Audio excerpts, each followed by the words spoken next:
आपको ये बात अच्छे से समझ लेनी होगी कि कौन है जो ब्रह्मचर्य अच्छे से कर लेते हैं, जो धार्मिक टेंडेंसी वाले होते हैं, जो ईश्वर पर भरोसा रखते हैं, जो थोड़ी बहुत भक्ति भी करते हैं, और जो ब्लाइंड मैन होते हैं वो कभी भी ये समझ नहीं पाएंगे। स्वामी विवेकानंद कौन थे? वो भी ईश्वर पर भरोसा रखते थे।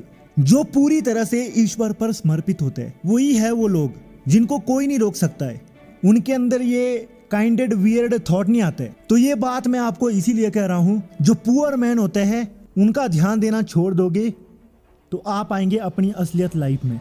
अगर आपने हनुमान जी के बारे में थोड़ा बहुत भी सुना होगा तो कहीं ना कहीं ये बात जरूर सुनने को मिलती है, वो अखंड ब्रह्मचारी है और उन्होंने अपने मुंह से ही ये बात बोली थी, वो भी इतने जोर से कि पूरा ब्रह्मांड हिल गया था।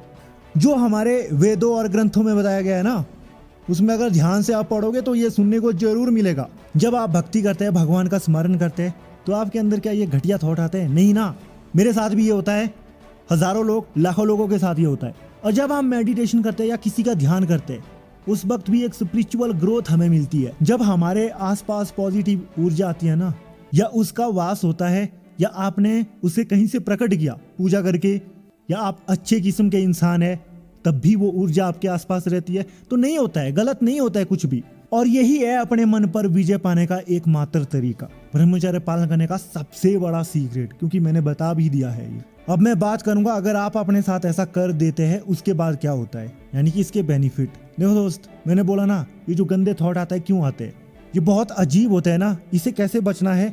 पहली बात तो ये है, आपको ये नहीं लगेगा, कई बार ये दिमाग पता नहीं कहाँ चला जाता है, किसी के बारे में इतना गंदा सोचता है, आपके सामने कोई कीड़ा आ जाए उसे मारने का मन करता है, कुछ गलत करने का मन करता है कि इसे मैं मारूंगा, कुछ भी करूंगा, अपने साथ गंदी गंदी हरकतें करना।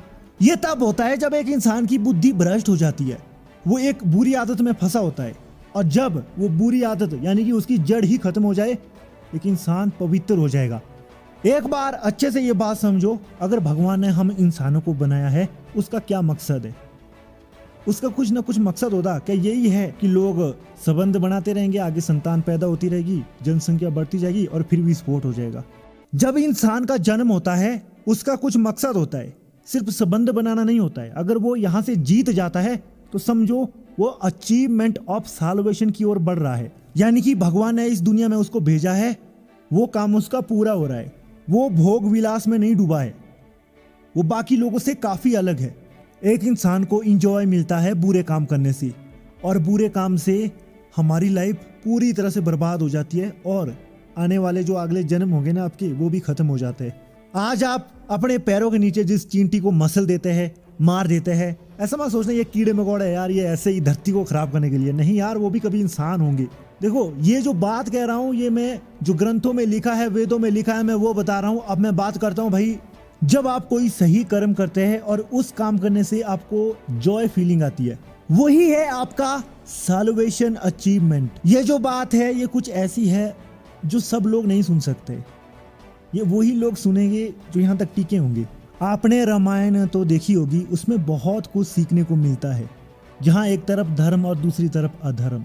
रावण से सीखने को मिलता है कि कोई बुरे काम करोगे उसमें मजा तो मिलेगा लेकिन कुछ नहीं होगा, बाद में बुरी तरह से मर जाओगे आप। और धर्म यानी कि अच्छे काम करोगे, अच्छे काम में परीक्षा बहुत ज़्यादा होती है, ये हमें पता है, लेकिन उस परीक्षा देने के बाद जो सुख की अनुभूति होती है ना, वो कोई आज की डेट में समझ नहीं पाएगा।